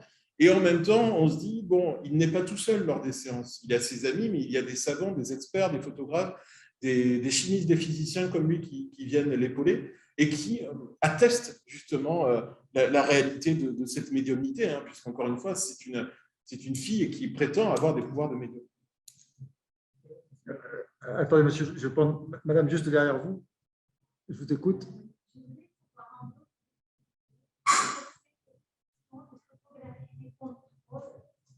C'est-à-dire, est-ce qu'une autre type de photographie fait sans vouloir laisser passer cette image qui contrôle, et il faut une photographie qui contrôle? Vous pouvez parler plus? Alors voilà, est-ce que vous avez évoqué deux types de photographie, la photographie qui produit des phénomènes d'une certaine manière et la photographie qui contrôle ces mêmes phénomènes. Et donc la question de madame, si j'ai bien compris, c'est est-ce qu'on peut parfois voir des phénomènes sur des photographies de contrôle? C'est ça que vous vouliez savoir? Est-ce qu'on peut voir des phénomènes dans une photographie qui n'a pas les contrôles? Exactement, bien évidemment. Comme toute classification, il y a une forme de rigidité qui très rapidement vole en éclats en se confrontant à la réalité, évidemment. Et quand Guillaume de Fontenay propose cette distinction-là, il est parfaitement conscient du fait que, évidemment, on va trouver des photographies de contrôle où des phénomènes vont apparaître au moment du tirage, et pourtant, elles se veulent être des photographies de contrôle, et des photographies dites d'exploration, où on va pouvoir aussi bénéficier d'un témoignage oculaire, mais on va dire machinique, de la séance en question. Donc, évidemment, ça transite et il y a une forme d'hybridation qui est à l'œuvre directement et même très souvent. Donc, oui, pour répondre très clairement à votre question, il y a De Fontenay appelle des photographies de contrôle qui, certes, permettent d'avoir ce témoignage, mais en même temps, qui permettent des découvertes. Du moins, en tout cas, pour les adeptes ou pour les croyants de l'époque. Et pour les amateurs de photographie, on sait tous que le temps d'exposition, par exemple, peut faire apparaître des silhouettes, des traînées, des auras, des phénomènes sur les photographies. Voilà, les accidents, au moment même de la prise de vue, sans passer par des trucages au moment du développement. Oui, c'est ça. Et puis la maladresse aussi des photographes, le temps d'exposition, et au moment ou les bains chimiques, mal préparés. Une mauvaise préparation, un geste, on va dire, inopportun, va provoquer des silhouettes, l'apparition de silhouettes au moment du tirage.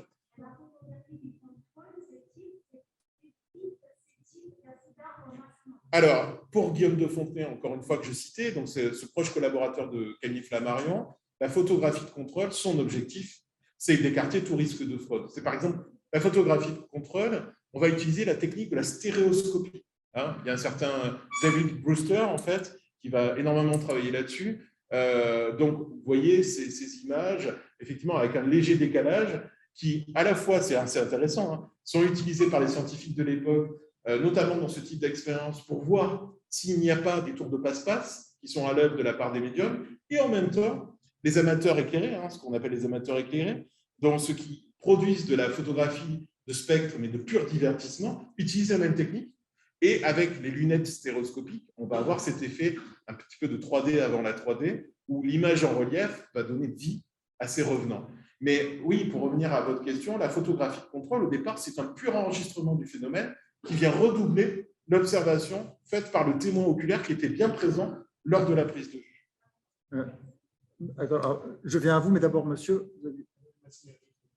Alors, le mesmérisme, le magnétisme animal, c'est ça? Oui, c'est ça. Donc, Franz Anton Mesmer, qui quelqu'un qui va justement proposer par le biais de l'hypnose l'idée qu'il y aurait un fluide vital que posséderait chaque être humain.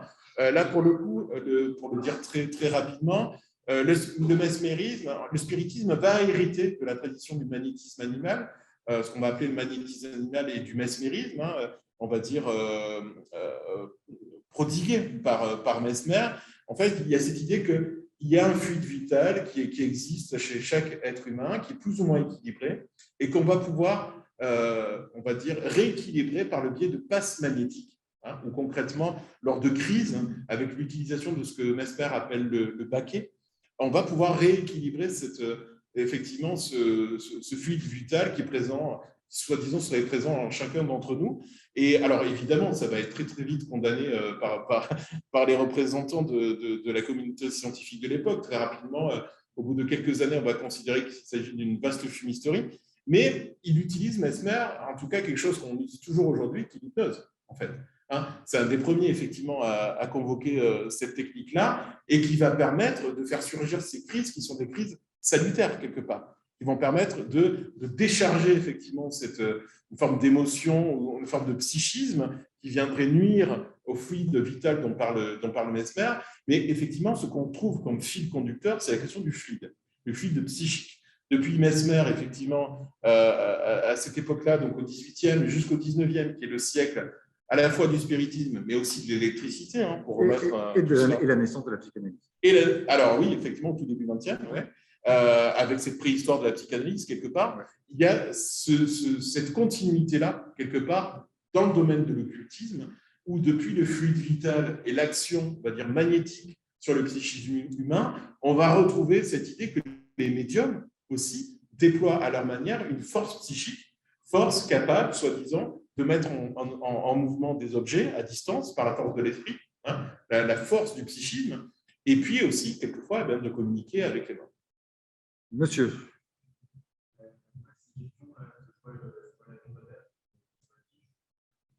Si à cette époque, celle de c'était dans la fiction ou dans le vrai essai, qu'en temps, on va trouver le lieu physique des âmes, du paradis. Alors, l'idée de la lévitation, évidemment, est au cœur de toutes ces expérimentations. Moi, je parle juste dans le domaine des expérimentations dites scientifiques ou pseudo-scientifiques, Je laisserai peut-être Fleur réagir sur l'imaginaire littéraire de l'époque.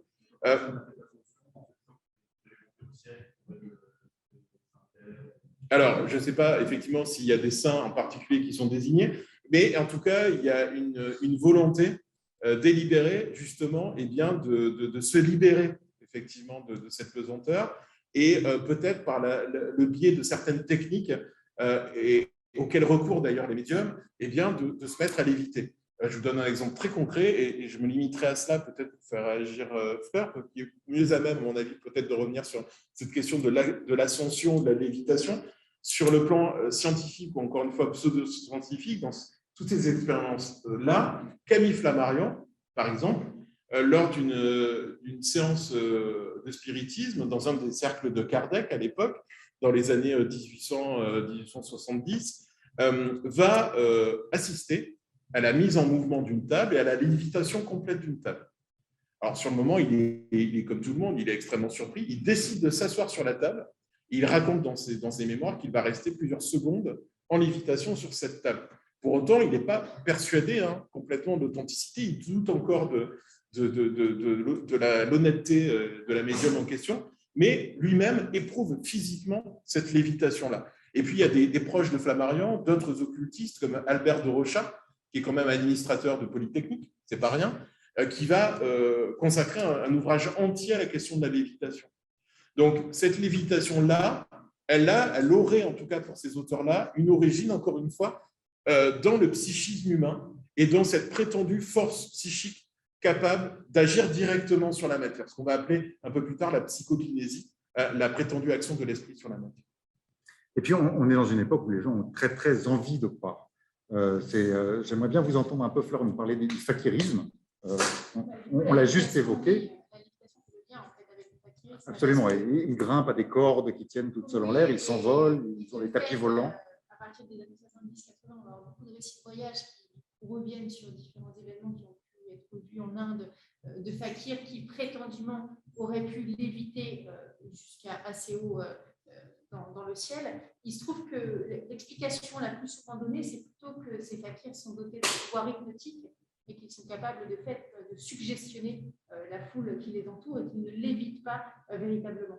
Mais il y a tout un fond d'archives photographiques où on voit aussi des lévitations de fakirs, on voit des tentatives d'élévation. Et ce thème-là rejoint en fait un autre thème qu'on a un peu évoqué plus tôt, celui de la métempsychose. Et Camille Flammarion, encore une fois, toujours lui, est une figure assez exemplaire puisqu'il était persuadé que métempsychose, ça veut dire réincarnation de l'âme, mais il était persuadé qu'après le décès, on se réincarnait sur les astres. Et c'est pour ça que la théorie de l'habitabilité des astres était réelle. C'est parce qu'en fait, on se réincarnait sur les différentes planètes qui composaient le système solaire. Et évidemment, ça découle de Charles Fourier, de personnalités qui l'ont précédé. Si ces questions vous intéressent, il y a un ouvrage plutôt bon sur la question, c'est celui de Michel Nathan, qui s'appelle Le ciel des fourriéristes, où il est revenu un petit peu sur ces questions de métempsychose, de lévitation céleste, etc.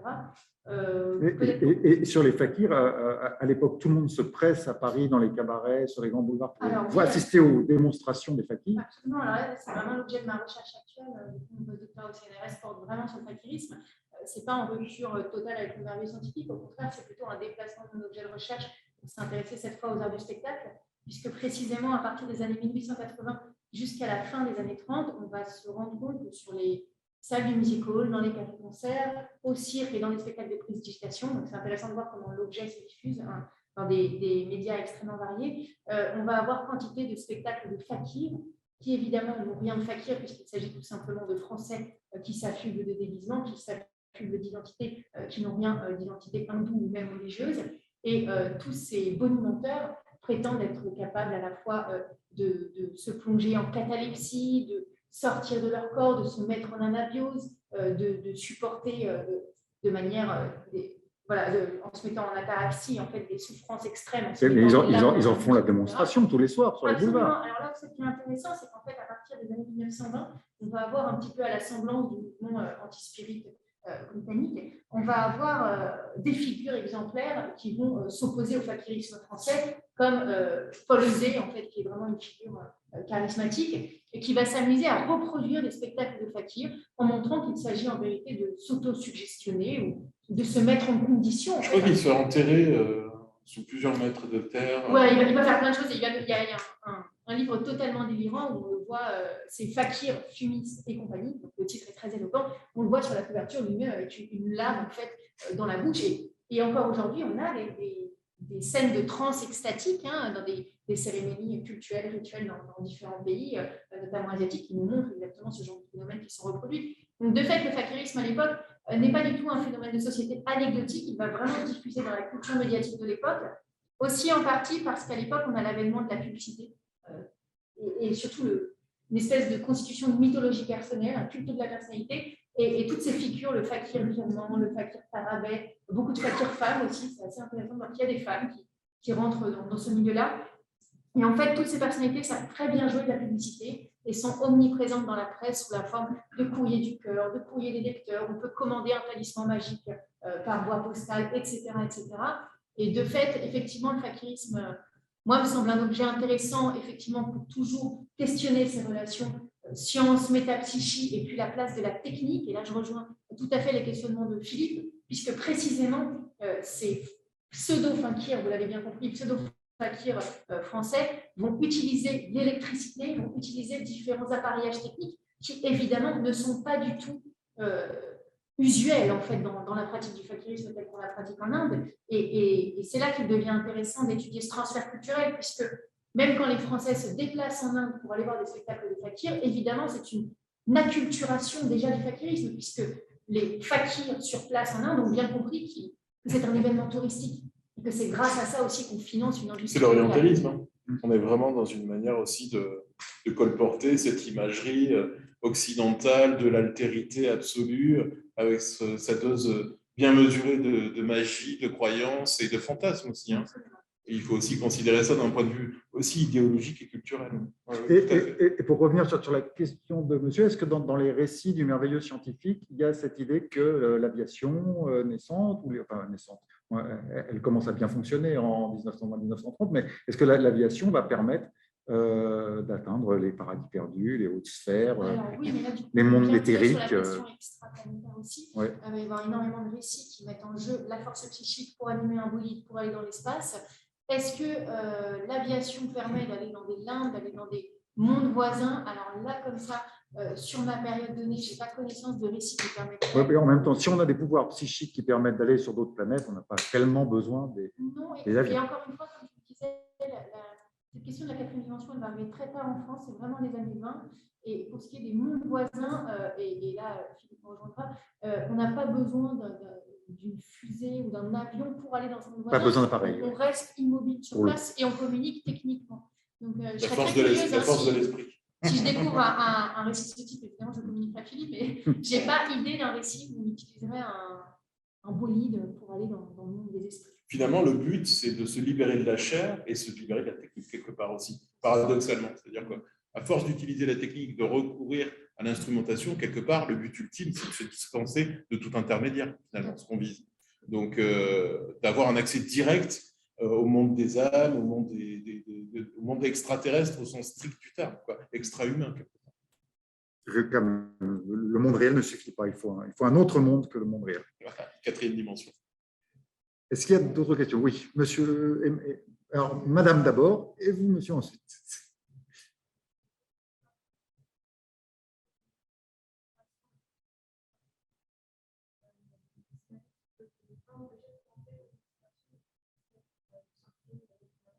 Oui.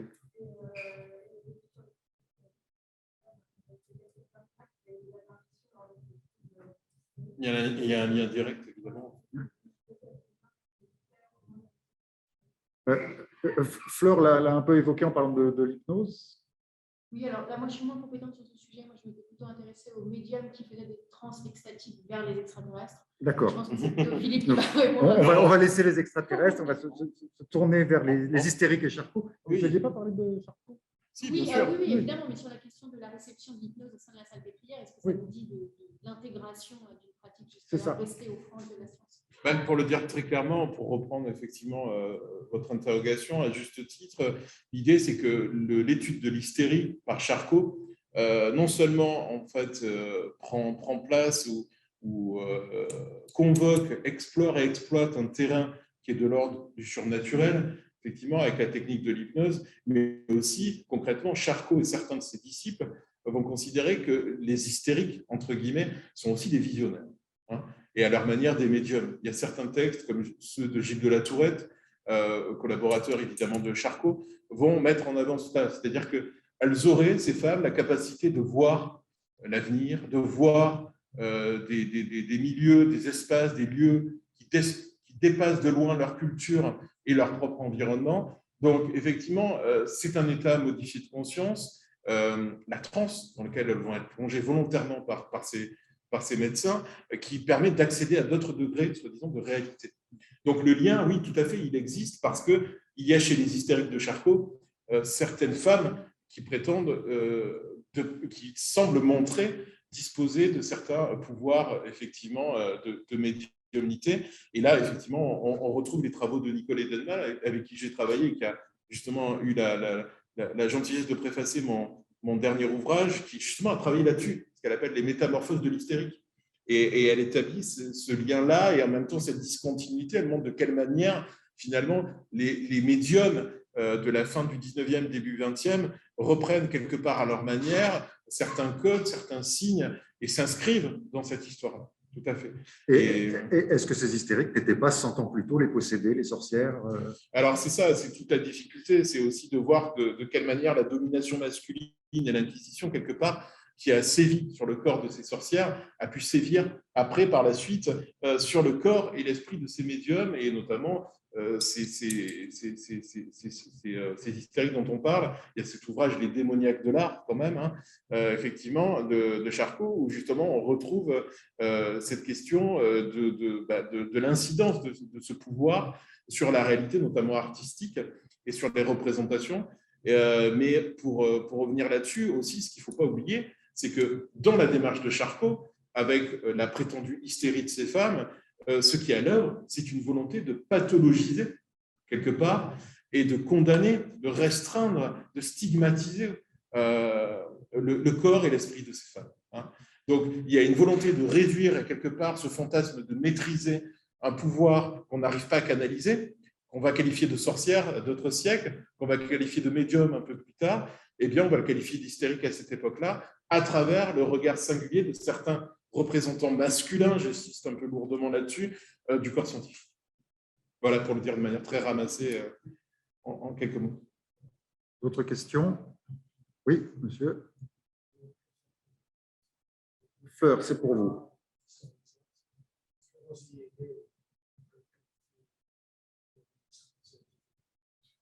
Est-ce que... Oui, répétez peut-être la question. Ah, je n'ai pas entendu le nom de l'auteur. Vous demandez... Rognier. Rognier, est-ce qu'il est qualifié de merveilleux scientifique? C'est ça votre question? Est-ce qu'il fait partie de cette cohorte d'auteurs? S'en recommande explicitement dans son manifeste de 1909 et il va consacrer en 1914 aussi un texte très précis à son roman La Force mystérieuse. Alors, si vous ne connaissez pas dans l'auditoire, c'est un récit qui rapporte des crises, alors on revient aux hystériques, des crises de folie et de cannibalisme chez les terriens. Pourquoi? C'est simplement parce qu'il y a eu un phénomène astronomique singulier qui a frôlé la Terre et de fait, il y a eu une emprise extraterrestre temporaire sur les humains qui, un temps donné, sont cannibales, puis deviennent, vivent en parfaite harmonie au point que quand ils se déplacent, ils sont suivis par des animaux, des oiseaux, des animaux de la forêt.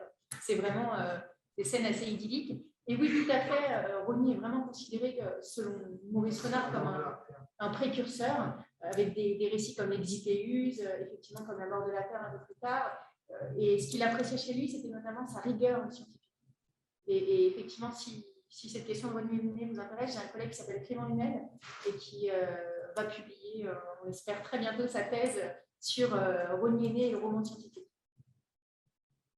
Et donc, pas vous laisser repartir dans un week-end d'Halloween trop terrifiant et qu'on a beaucoup parlé là, de la porosité entre la science et le surnaturel ou la parapsychologie ou je ne sais pas quel autre La métapsychique ou les sciences psychiques. Les sciences psychiques. Au début du 20e, fin 19e. Cette porosité, elle s'accompagne aussi de grandes frictions. Hein. On a vu les scientifiques qui voulaient percer les mystères, comprendre les choses, et ça continue. À Nice, il y a Henri Brock, qui est un physicien, docteur et sciences, qui a créé un laboratoire, le laboratoire de zététique. Alors, la zététique, ça veut dire simplement douter, l'art du doute en grec. Et ce laboratoire de zététique, c'est un centre de recherche et d'information sur les phénomènes paranormaux et les pseudosciences. Et de 1987 à 2005, avec l'illusionniste Gérard Majax, je ne sais pas si vous vous souvenez de Gérard Majax, Henri Brock invitait toutes les personnes qui pensaient ou qui prétendaient avoir des pouvoirs paranormaux ou surnaturels, de venir dans son laboratoire en faire la démonstration. Devant lui et Gérard Majax, il y avait un troisième larron scientifique, et il y avait une prime de 200 qui s'est montée en 2005 jusqu'à 200 000 euros. Le laboratoire a reçu beaucoup de gens. Ils ont eu plus de demandes qu'ils ne pouvaient examiner de phénomènes ou de candidats, et ils n'ont jamais dépensé un centime. Donc, vous pouvez trouver ça facilement sur Internet aussi. Et la zététique a des émules. Il y a une chaîne YouTube qui s'appelle La Tronche en biais, pour les biais cognitifs, etc., et sur lesquels il y a plein de vidéos sur le paranormal, et ils s'amusent en fait à débusquer un peu les charlatans. Une de leurs vidéos les plus vues sur YouTube traite de crop circle. Donc ça, ce sont des phénomènes extraterrestres. Tout d'un coup, des gens venus d'ailleurs font apparaître en une nuit des cercles et des figures géométriques extraordinaires dans des champs.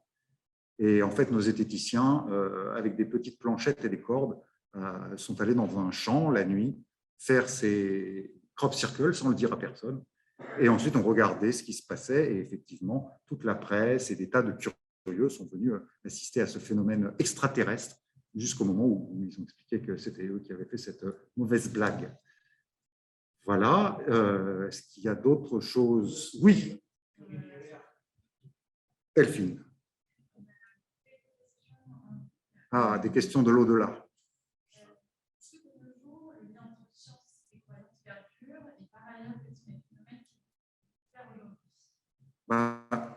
Le lien, évidemment, perdure. La petite histoire sur le laboratoire de Nice et les zététiciens montre que les frictions demeurent. Et puis sur l'inexpliqué, oui, bien sûr, il reste des tas de choses inexpliquées, puisque la charge de la preuve en science, c'est à celui qui prétend avoir un pouvoir ou réaliser un phénomène. La charge de la preuve lui incombe. On ne peut pas prouver que quelque chose n'existe pas. Si je vous dis que je vois un dragon à 2 têtes qui vole au-dessus de vos têtes, vous auriez bien du mal à me prouver le contraire. Donc c'est à moi de vous prouver que ce dragon à 2 têtes qui vole au-dessus de vos têtes existe. Bon, après, il faut peut-être souligner une chose, c'est que l'université française, le monde universitaire français reste encore assez frileux par rapport à l'idée de se confronter à ces phénomènes-là. Mais par exemple, dans certains départements de psychologie, on étudie la question des états de transe. Et on voit de quelle manière, d'un point de vue psychologique, justement, on peut en connaître l'histoire et éventuellement prendre ça en considération dans certains domaines d'expérimentation. Donc ça, c'est une chose. Et puis, dans le domaine de la physique quantique, certains phénomènes considérés comme inexpliqués, paranormaux, occultes, ou purement de l'ordre de l'imaginaire, comme la question de la téléportation, par exemple, commencent à entrer dans certaines formes d'hypothèses, une prise en considération par certains physiciens. Mais on ne peut pas non plus extrapoler ce qui se passe au niveau des quantum avec ce qui se passe à notre niveau, à nous, voilà. Qui sommes quand même de plus grosses entités. Et puis, pour terminer là-dessus, en Europe, hors de France, en Écosse notamment, il y a une chaire de parapsychologie, Arthur Koestler, qui existe, qui a été faite grâce à l'héritage de Koestler, l'écrivain, qui s'était beaucoup intéressé à ces questions-là. Et donc, dans le monde de l'université, aussi en Allemagne, on s'intéresse à ces phénomènes, toujours à travers un regard scientifique aussi et expérimental. Et en France, il faut savoir qu'il y a un institut qui existe toujours aujourd'hui, qui s'appelle l'Institut Métapsychique International. J'ai travaillé énormément dans leurs archives ces dernières années, qui a été créé en 1919, qui est la seule fondation reconnue d'utilité publique à travailler sur la parapsychologie. Donc, c'est-à-dire qu'en tant que fondation, elle est sous la tutelle du ministère de l'Intérieur. Ça, effectivement, très peu de gens le savent. Et pourtant, c'est le seul organe reconnu par l'État, du coup, d'une certaine manière, à travailler sur la parapsychologie. Et là, actuellement, il s'intéresse beaucoup à la question de la télépathie. Madame, Oui, oui, allez-y, madame.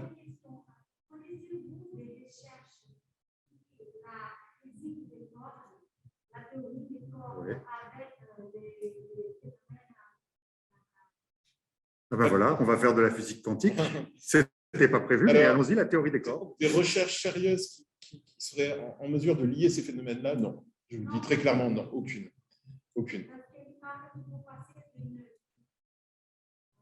qualité à l'autre et il suffit d'un champ. Oui, le philosophe Michel Onfray parle de multivers parmi lesquels on pourrait circuler. Voilà. Mais je lui laisse ses spéculations. À ma connaissance, je n'ai pas d'informations. Voilà, on revient sur le débat Ouais. sciences sérieuses et pseudosciences, effectivement, mais à ma connaissance, non. Monsieur. Je me souviens du physicien de Pierre Michel. Oui. Oui, la radiesthésie. La radiesthésie, absolument. Tout à fait. Il y a des tas de radiesthésistes en France, certains ont des disciples, etc. Après, est-ce que ce sont des sciences? Est-ce que ce sont des croyances? Et les zététiques, Henri Brock, dont on Et parlait tout à l'heure. la zététique, c'est simplement l'art du doute, c'est la méthodologie scientifique appliquée à ces phénomènes-là pour essayer de les évaluer. De les expliquer Et rationnellement de les expliquer en rationnellement. les déconstruisant. Voilà. Ils n'ont pas dépensé leurs 200 000 €. Et une expérience similaire avait été faite dans une université américaine, dotée aussi d'1 million de dollars. Pareil, je ne sais plus quelle était l'université aux États-Unis. Mais pareil, ils ont gardé leur argent. Ce qui ne veut pas dire que tout s'explique et qu'il n'y a pas de phénomène inexpliqué.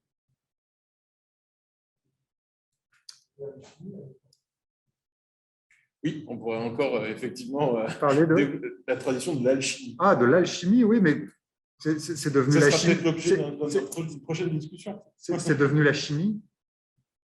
Et les chimistes sont peut-être les héritiers des alchimistes. Avec Newton qui s'intéressait à ça, etc. Mais ça, c'est Mais d'autres thématiques. on peut se retrouver pour le prochain Halloween, si vous voulez, autour de ces questions-là, si le CNAM nous invite. Voilà, mais maintenant, je voudrais juste remercier nos intervenants. Je pense que vous pouvez les applaudir. Ils n'ont pas démérité.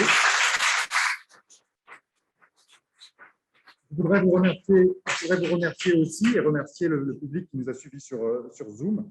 Et puis, évidemment, le CNAM et ses équipes techniques, et en particulier Delphine Picard, notre médium du soir, et Manon Waro, l'esprit qui a plané sur cette rencontre en la co-organisant avec Delphine. Merci beaucoup, merci à tous. Et je vous souhaite un excellent et terrifiant week-end d'Halloween. Merci beaucoup pour l'invitation. C'est vrai que c'est difficile avec le